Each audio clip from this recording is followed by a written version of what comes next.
Hello, welcome to my channel Dalma Makes, and welcome to this project. Today I'm making something familiar yet uncomfortable for me because of the color choices. I bought this blank wooden box from a craft store. It's actually quite beautiful. The lid has a laser cut pattern in it, and that's why I picked it. However, with jewelry boxes, having holes in the lid is actually problematic because the dust will get in. After removing all the hardware, I am just quickly sanding down all of the edges, making sure to get rid of any sharp corners or splinters, and basically preparing it for the first coat of paint. Unlike usually, this time the base coat is going to be white.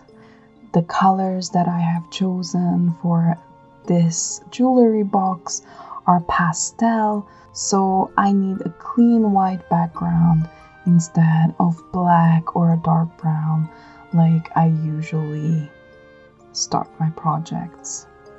Of course, the issue with white is that it's quite translucent and it required quite a lot of coats of paint to make the light brownish tint of the wood disappear. I had some difficulty with the filigree pattern in the lid, with the acrylic paint clogging up some of the holes and getting stuck. So instead of using a brush, I'm actually using a paint marker, both on the inside and outside of this filigree pattern to just add that nice base coat. After 3 or 4 coats of white paint, it's finally ready for me to add the dimensional elements, and this time I'm going to be using some nice lace. I want this jewelry box to look dainty and feminine and sweet, and I think lace is a really good medium to add a lot of texture and interest without it making it too bulky. First, I just measured how wide of a strip would I need from my lace, and I'm just making sure that it will fit. I'm also cutting off the other edge so that I can glue it to the lid. I want the top of the lid to be sort of the star of the show, but I still wanted some interesting texture on the sides of the box as well. I am gluing on the lace with some gel matte medium as opposed to PVA glue because the lace is obviously full of holes and it seeps through, and I didn't want that glossy look that you get after the PVA glue has dried. The matte medium, well, it dries matte and it's really good at gluing fabric to almost any surface. I'm being quite generous. I know it's a little bit difficult to see on camera. White is very hard to film, but I'm being quite generous. I'm basically soaking the entire lace piece and just saturate it with the adhesive. This way it will never peel off and it will be time resistant. And I left it dry, I think, overnight. And now it's time for proper painting. I am going to be using a very, very light baby pink to start with. And I want the box to have 2 main colors, but this dusty pink is what I'm starting out with. And I'm just giving it a coat on the outside to start with. Of course, I need to paint in stages, let the outside dry, and then move on to the inside. I know at this point it's still a little bit hard to see on camera, but you can see the texture of the lace starting to pop. So that dusty rose was very pale. So I made a bold decision and used this quite deep pinkish violet. And what I'm doing with a fine detail brush is actually paint the edges of that filigree that was laser cut. I have plans for filling in those spaces, but just in case, I wanted there to be a nice clean edge to all of those shapes. For the next step, I actually forgot to turn on the camera, but what I did was a very light dry brushing of that same pinkish violet all over where I applied the dusty rose before. So one of the things I really wanted to do is to line the jewelry box with felt. From a practical standpoint, this really helps from jewelry clinking and scratching the box itself and clinking against each other. And I've done felt lining before and I really enjoyed the process, so I've decided to do the same this time. And I'm just basically fit measuring the pieces that I'm going to need and cutting them out of white felt. Now I don't actually want the interior to be white. I actually want it to be pink. So I am going to dye these felt pieces because I didn't have any pink felt at home, and I sure as hell wasn't going to buy some just for a project and wasting materials. So after I've made sure that I've got the correct pieces, I'm going to use a small amount of that pinkish violet color and dilute it with a lot of water. And I'm using my finger to stir and dissolve the paint because I'm going to be getting my hands messy by dyeing the felt anyway, so I might as well. And I was really happy with this result because my instincts were correct that they would actually dye a lighter shade than the paint mixture I actually made. So I was really happy with that. And by dyeing it like this, I'm actually keeping the soft, fluffy texture of the felt as opposed to just painting it. So I'm turning my attention back to the box itself, and I wanted to add a little bit more decoration. The recipient of this gift really likes flowers, so I decided to add some lace flowers. I just removed some from a leftover ribbon that I had, and I'm just making sure to trim off any imperfection or unworked thread. And now finally blue is coming into play.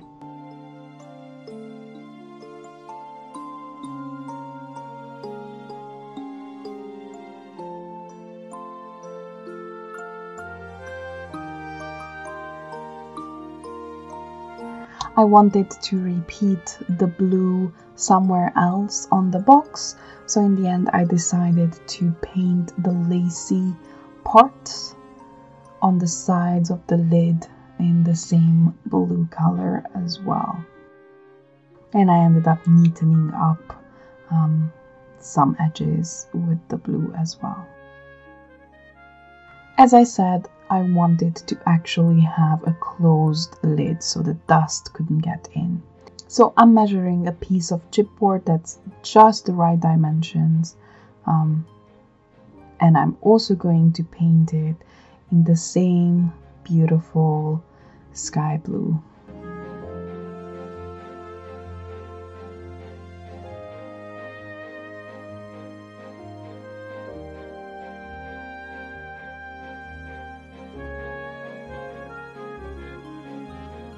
When the piece is ready and fully dried, I'm using PVA glue with a fine applicator to attach that piece of chipboard inside of the lid. And because I made sure to take careful measurements, it fits perfectly. With the dyed felt pieces fully dry, it's time to actually glue them in. So I'm using again PVA glue to attach them, and I'm trying to be really careful using my pokey tool to press the felt into the corners so that it's sharp and that it looks neat. At this point, I'm also gluing on the painted lace flowers from before to the four sides of the box. Of course, I made sure that they are the right dimensions and that they would fit on perfectly.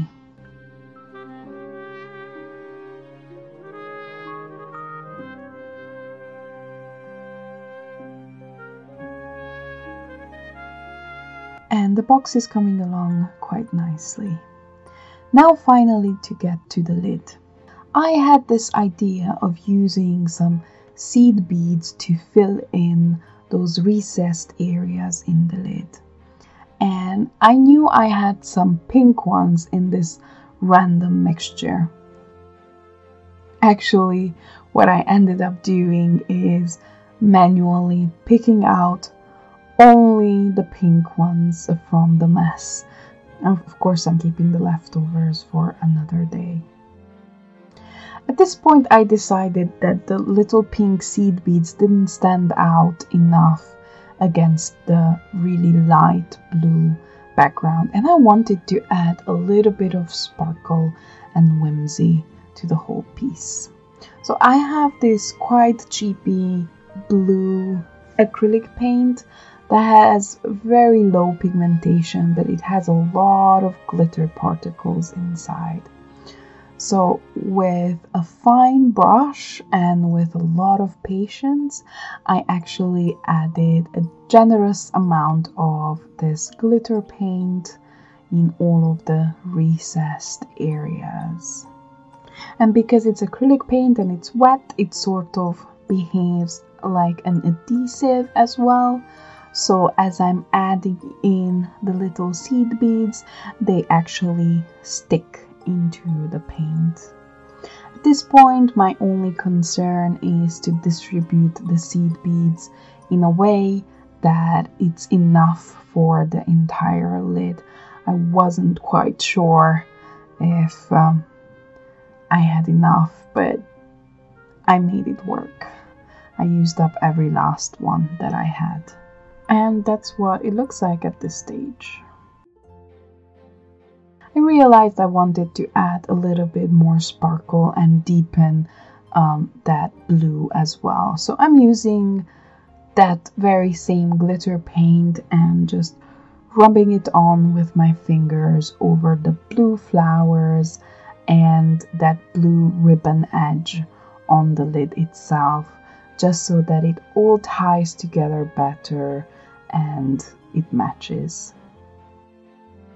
I left everything to dry overnight once again, and I want to make sure that those seed beads are going nowhere.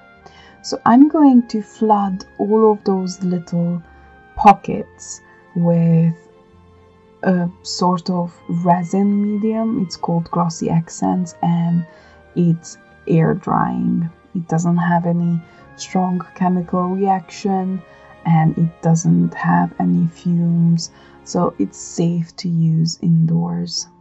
So I'm just gently going all over the shapes, trying to stay within the lines and not over flood.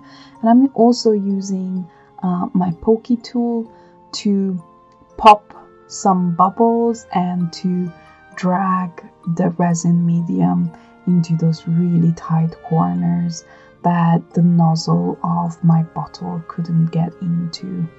It looks milky white now, but it's going to dry completely clear, and it's going to look like a sheen of glass or even water, and it will shrink quite a lot.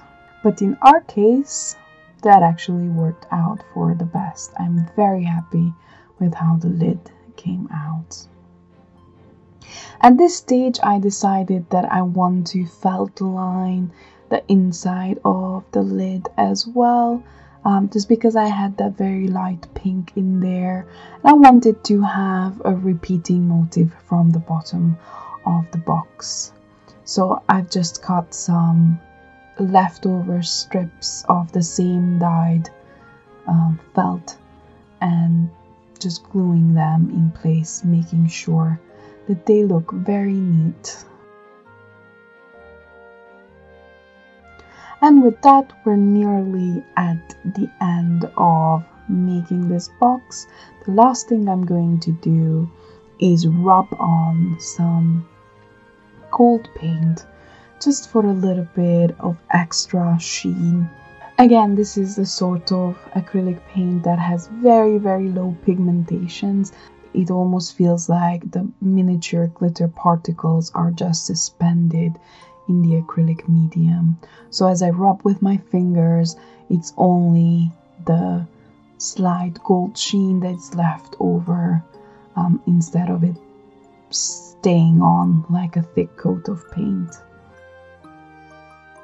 And there it is, the box is ready. Now all that's left to do is to reassemble it, and I'm going to leave the hardware just as it is, with this shiny, clean looking gold pieces of metal. I often end up repainting or staining some if I'm going for a more vintage or dark look, but I think for this it works with the original, especially with that application of gold paint that sort of ties the whole box together. I had a little bit of difficulty finding the holes because of the layers of the lace sometimes, but in the end they all went back to where they were supposed to in the first place. And there it is, my dainty little jewelry box is finished. I do think it's pretty and very feminine and delicate, and it was definitely a challenge to stop myself from reaching for a deeper purple or something, but I'm very happy with the lid and the sparkle and the texture with the seed beads. And it will be a practical and effective jewelry box with protection even from the dust.